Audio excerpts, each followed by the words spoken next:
L'amour peut être imprévisible, mais lorsqu'il dépasse les limites de la morale, il peut devenir mortel. Un salon ensanglanté, des sirènes de police hurlant à l'extérieur et un cadre photo cassé représentant un couple apparemment heureux. Voilà les conséquences d'une obsession qui a terriblement mal tourné. Mais comment un désir caché a-t-il pu se transformer en une confrontation mortelle? Le Crotoy est une petite ville côtière du nord de la France, connue pour son charme tranquille et son atmosphère chaleureuse. La famille Moret réside dans ce cadre idyllique où la vie est souvent rythmée par le doux rythme des marées. Alexandre, un homme d'affaires prospère, et sa femme Sophie sont admirés par leurs voisins pour leur vie de famille harmonieuse et heureuse, qui est devenue un modèle pour les autres membres de la communauté. Ils ont construit une vie remplie d'amour, de rire et d'un sentiment d'appartenance. Ensemble depuis plus de 10 ans, Alexandre et Sophie ont créé un foyer où famille et amis se réunissent fréquemment. Leur maison côtière, ornée de photos de souvenirs joyeux, est un sanctuaire de chaleur. Alexandre se consacre à son travail et à l'avenir de sa famille, tandis que Sophie gère le foyer et élève leurs 3 enfants avec amour et attention. Leur lien semble indestructible, témoignage de leurs rêves communs et de leur engagement indéfectible. Mais le 30 octobre 2021, l'arrivée de Louis, le frère cadet d'Alexandre, marque un tournant dans leur vie tranquille. De retour après un divorce douloureux, il semble épuisé émotionnellement et a désespérément besoin du soutien que seule la famille peut lui apporter. Malgré leurs tensions passées, Alexandre est impatient de renouer avec son frère, ressentant un sens inné de responsabilité pour le bien-être de son frère. Alexandre a toujours été un personnage fort et stable dans la famille, un leader depuis l'enfance. Son charisme et sa confiance en lui font un gardien naturel, un rôle qu'il assume avec fierté. En revanche, Louis a toujours été plus introspectif, enclin à la réflexion et à la recherche de sa propre voie. Les frères ont partagé une relation compliquée, façonnée à la fois par l'admiration et la rivalité. Le succès d'Alexandre a souvent jeté une ombre sur Louis, qui a eu du mal à trouver sa place dans le monde. À mesure que Louis retrouve sa place dans la famille, il s'implique rapidement dans la vie de la famille, aidant les enfants et offrant son soutien à Sophie. Sa présence apporte un sentiment de réconfort à la famille et Sophie, sentant sa vulnérabilité, commence à développer une profonde sympathie pour lui. Elle voit en Louis le reflet de sa propre agitation, un désir de quelque chose de plus que la routine ordinaire de la vie quotidienne. Louis, à son tour, se sent de plus en plus attiré par Sophie. Il admire sa chaleur et sa compassion, des qualités qui contrastent fortement avec son propre sentiment d'inadéquation. Au fur et à mesure qu'il passe du temps avec elle, son admiration initiale se transforme en quelque chose de plus profond. Il trouve du réconfort en sa présence, et un lien se forme qu'aucun d'eux ne peut ignorer. Cela commence subtilement, par des regards volés et des caresses persistantes qui passent inaperçues pour Sophie, qui les interprète comme des actes de gentillesse familiale. L'attirance mutuelle entre Sophie et Louis grandit lentement, comme des braises qui couvent sous la surface, attendant le bon moment pour s'enflammer. Louis lutte avec ses sentiments, déchiré entre la loyauté envers son frère et une attirance irrésistible pour Sophie. Il sait que ce qu'il désire est interdit, mais il ne peut s'empêcher d'être attiré par elle. Le soir du 20 décembre, le destin s'en mêle lorsque Sophie et Louis se retrouvent seuls dans un café après une journée de course pour les enfants. L'atmosphère est chargée de tensions inexprimées et, au fil des échanges, la conversation s'approfondit, abordant leurs rêves et leurs déceptions. Dans un moment de vulnérabilité, Louis avoue ses sentiments à Sophie, ses mots jaillissant dans un élan d'émotion. Sophie est surprise, choquée par son aveu. Son cœur s'emballe alors qu'elle assimile la gravité de ses paroles.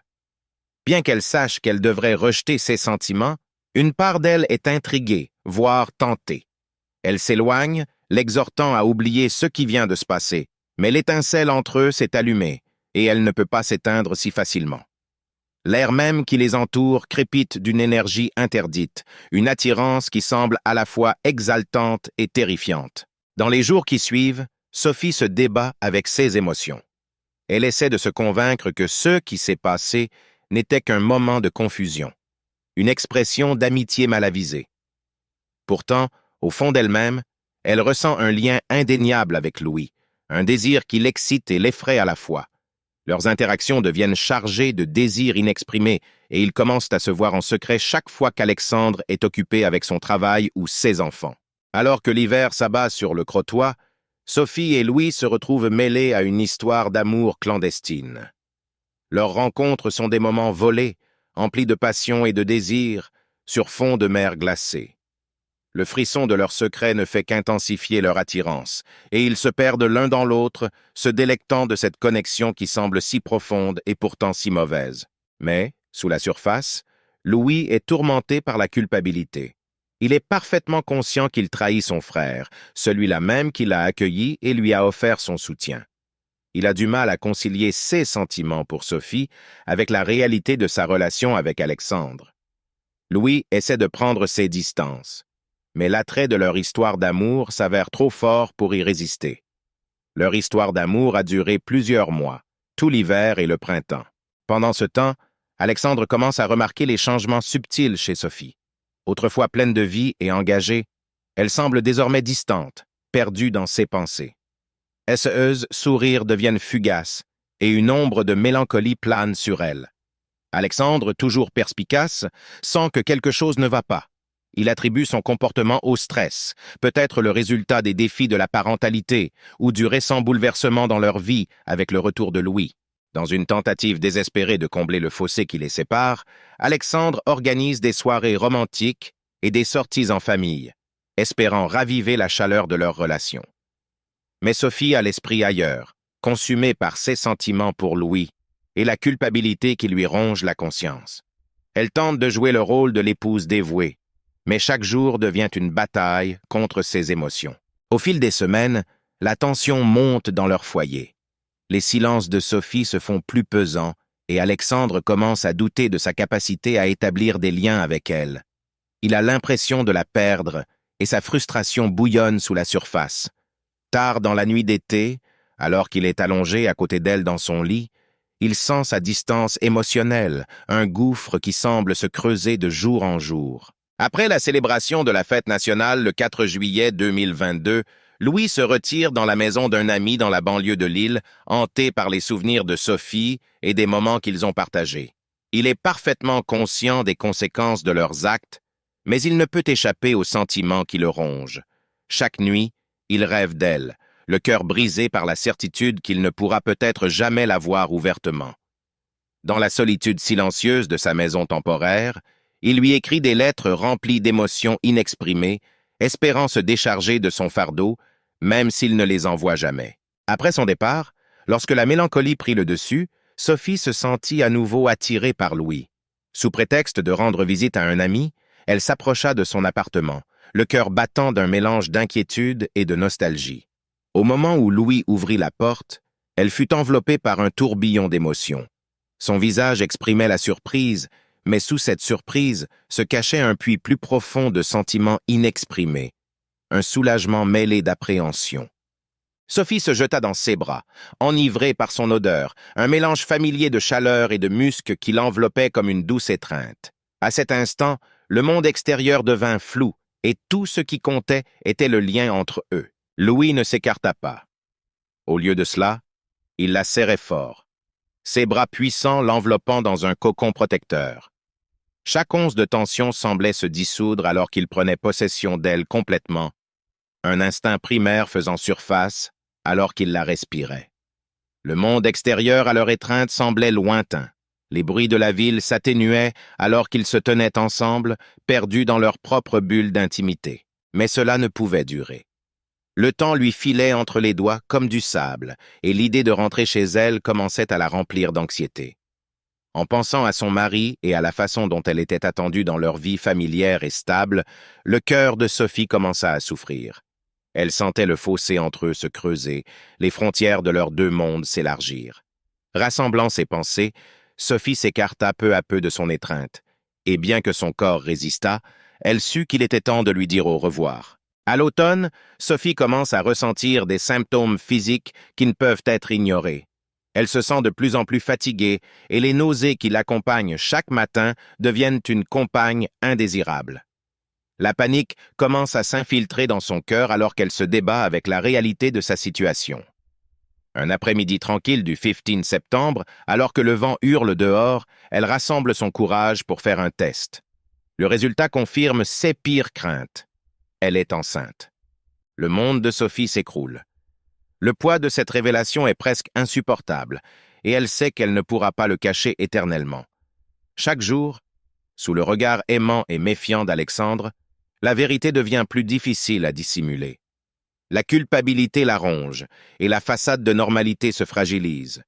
Chaque sourire forcé, chaque geste consciencieux lui semble une trahison, chaque instant passé à faire semblant d'être un poignard dans son cœur. Les jours se transforment en semaines, et la patience d'Alexandre commence à s'épuiser. Un soir, il la confronte, incapable de rester silencieux plus longtemps. Sa voix tremble lorsqu'il lui demande « Que se passe-t-il, Sophie ?» Elle bégaie, chancelante sous l'intensité de son regard, et se détourne, peu disposée à affronter la réalité de sa trahison. Dans le silence qui suit, Sophie ne parvient qu'à invoquer une vague excuse. Elle ne se sent pas bien, mais Alexandre sent que c'est plus que ça. Il voit les ombres dans ses yeux, le fardeau qu'elle porte et la culpabilité qui pèse sur elle. Mais il est incapable de l'atteindre, incapable de briser les barrières émotionnelles qui se sont dressées entre eux. Alors que la grossesse de Sophie devient de plus en plus évidente, elle réalise que le moment est venu d'affronter la vérité. Chaque jour de silence les rapproche d'une confrontation inévitable, et elle sait qu'elle ne peut plus se cacher. Elle décide d'attendre les vacances scolaires et d'envoyer les enfants chez leurs grands-parents pour les épargner de la tension qui s'est emparée de leur foyer. Un soir d'hiver calme, ayant pris ses résolutions, elle rencontre son mari dans le salon, les yeux emplis de peur et de désespoir. Dans un long silence, d'une voix tremblante, elle commence à lui raconter comment elle l'a trompé pendant 1 an, comment elle s'est empêtrée dans un amour et une passion qu'elle n'avait pas le droit de vivre et qu'elle porte maintenant sous son cœur un enfant qui n'appartient pas à Alexandre. Mais pour protéger Louis, elle ne révèle pas le nom de son amant, espérant que ce secret l'aidera à se protéger au moins partiellement des conséquences qui suivront. Son visage est déformé par la douleur et le remords, mais Alexandre ne voit plus en elle la femme avec laquelle il a rêvé de passer toute sa vie. Et ses yeux sont assombris par une tempête de jalousie et de trahison, et des images et des souvenirs d'amour s'abattent sur lui comme des coups de marteau assourdissants. Des images de trahison, les mensonges derrière lesquels Sophie se cache depuis tout ce temps, et la connaissance que l'enfant de quelqu'un d'autre vit déjà sous le cœur de sa femme, défilent dans sa tête. Les mots qu'elle a prononcés grandissent en lui comme un feu, et il perd le contrôle, laissant la colère prendre le dessus sur lui. Des sentiments mêlés de trahison, de rage et d'humiliation réveillent en lui des côtés sombres qu'il ne pouvait lui-même imaginer. À ce moment-là, Alexandre perd tout sens des proportions et devient comme un étranger à lui-même. Fou de rage, il lève la main vers Sophie. Un éclair de rage obscurcit son esprit, et il commet un acte terrible qui changera son destin à jamais. Alexandre, accablé par la trahison et la rage, tua Sophie dans un accès de colère débridé, sans avoir le temps de s'arrêter et de se rendre compte qu'il faisait quelque chose d'irréparable. La réalisation de ce qu'il avait fait lui tomba dessus immédiatement après, lorsqu'un silence inquiétant s'installa et il se retrouva seul avec le corps de la femme qu'il avait autrefois aimée. En regardant avec horreur le sang qui tache le sol, Alexandre comprend qu'il n'y a pas de retour à sa vie antérieure. Dans un état de panique et de désespoir, il compose le numéro de la seule personne qui peut l'aider, son frère Louis. Les mots viennent difficilement, mais il demande à venir rapidement chez eux, essayant de cacher le tremblement de sa voix. Louis se précipita à l'aube chez Alexandre et Sophie, choqué et incrédule. Lorsqu'il entra dans la chambre, il vit le corps de Sophie étendu sur le sol, sans vie et couvert de sang séché. En voyant cela, Louis sentit une froideur de haine et de désespoir s'emparer de son cœur. Il était étouffé par la douleur, par la perte, par la pensée qu'il n'entendrait plus jamais sa voix, ni ne la reverrait plus jamais sourire. Alexandre, rencontrant son frère à la porte, retint ses larmes et sa colère, ne s'attendant pas à ce que Louis soit si en colère. Louis s'approcha, les yeux embrumés, et sans se retenir, il lui dit que Sophie était son amour. Alexandre pâlit, tout se mit en place. Le puzzle de petits morceaux se mit enfin en place, la froideur soudaine de Sophie, ses regards, ses gestes fugaces. Et voilà que la vérité s'abattit sur lui comme un coup de marteau. Ces mots allumèrent l'allumette. Oubliant la peur et le regret, Alexandre se jeta sur Louis. Ils se battirent, et la colère les submergea tous les deux, consumant tout reste de raison. Les frères, autrefois proches, étaient désormais ennemis mortels. Chaque coup, chaque poussée était rempli de haine et de douleur. Leur lutte fut douloureuse et longue, mais à la fin, Louis fut plus fort. D'un mouvement brusque, il frappa un coup qui arrêta le cœur d'Alexandre pour toujours. Quand tout fut terminé, Louis respirait lourdement, debout au-dessus du corps de son frère. Il réalisa ce qu'il avait fait et savait qu'il n'y aurait pas de retour en arrière.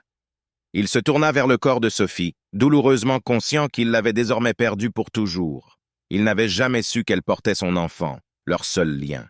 Les voisins, réveillés par les bruits assourdissants de la bagarre, n'ont pu s'empêcher de prêter attention à ce qui se passait. Le bruit provenait de la maison de Sophie et d'Alexandre, brisant le silence matinal. Soupçonnant que quelque chose n'allait pas, ils ont appelé la police. Lorsque les policiers arrivèrent sur les lieux, ils furent choqués par le tableau qui s'ouvrit devant leurs yeux. La maison ensanglantée était pleine de traces d'une lutte brutale. Des corps gisaient sur le sol. L'un d'eux appartenait à Alexandre, l'autre à Sophie. Louis, encore submergé par le chagrin et la colère, sanglotait sur le corps de sa femme bien-aimée, incapable de comprendre ce qui s'était passé. La police a réagi rapidement à la situation. Louis a été arrêté, emmené sans lui donner la possibilité de se justifier. L'enquête a commencé immédiatement et bientôt tous les détails du crime sont devenus évidents. Les voisins ont parlé de cris et de bruit d'une dispute qui a conduit à une terrible tragédie. Les preuves, les témoins et les témoignages prouvant que Louis était l'amant de Sophie ont conduit à ce que l'affaire soit rapidement portée devant un tribunal. Le procès a rapidement commencé, le procureur ayant porté des accusations de meurtre. Louis, ignorant la grossesse de Sophie, a été jugé, sachant que sa vie avait changé pour toujours. Au procès, Louis ne peut cacher sa peine. Il se souvient des moments heureux passés avec Sophie, de leur amour et de leurs projets d'avenir. Il tente d'expliquer comment ses sentiments l'ont envahi ce soir fatidique et comment sa passion et sa rage ont entraîné des conséquences irréparables. L'atmosphère dans la salle d'audience était tendue. Louis, le visage choqué et les yeux baissés, était assis dans le box des accusés. Le juge annonçait les résultats de l'audience et la décision du jury. Le jury, prenant en compte toutes les circonstances de l'affaire, y compris l'état émotionnel de Louis, son chagrin et ses souffrances, a eu pitié de lui. Ils ont compris qu'il ne s'agissait pas seulement d'une histoire de trahison et de violence, mais aussi d'une histoire d'amour qui s'est transformée en tragédie. Ils ont pris en compte que Louis, dans un état de passion, n'avait pas l'intention de tuer Sophie, mais qu'il avait seulement réagi à des événements imprévisibles. Le juge a prononcé la sentence, 3 ans de prison et des travaux forcés. Cette décision a provoqué des sentiments mitigés dans la salle d'audience. Certains ont parlé de justice, d'autres ont exprimé leur mécontentement. Louis, bien que dévasté, se sentait néanmoins soulagé. Il comprit que sa vie ne serait plus la même qu'avant, et qu'il aurait beaucoup à apprendre durant ce temps passé loin du monde. Louis se jura qu'il n'oublierait pas Sophie et se souviendrait de son amour, même s'il était de courte durée.